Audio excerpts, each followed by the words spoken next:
পরিবার যদি বুঝতে না পারে আমি কিছু করার নেই ভাই, সব কথা বলা যায় না। যদি আমার পার্টির লোক হতো আমি এখন হাইকোর্টে চলে যেতাম, ক্যান্সেলেশন অফ বেল।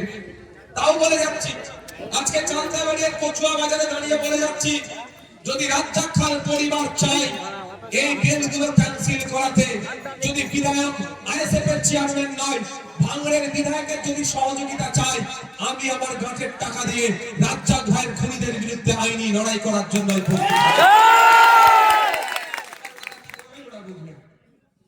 একটা স্কুটি আর 10,000 টাকার মাইনের চাকরিতে চাকরি শেষ হয়ে যাবে না, ওনার স্বামী ওনার ছেলের পিতাকে যারা ফোন করেছে তাদেরকে জেলে ভাত খাওয়াবে, ওটা ওনাদের উপরে নির্ভর করছে। আমি জোর করতে পারবো না।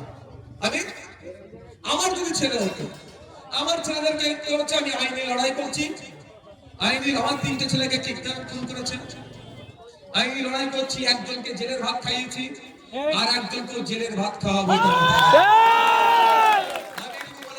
কেউ তাকে বাঁচাতে পারবে না জেলের ভাত খাওয়ানো থেকে।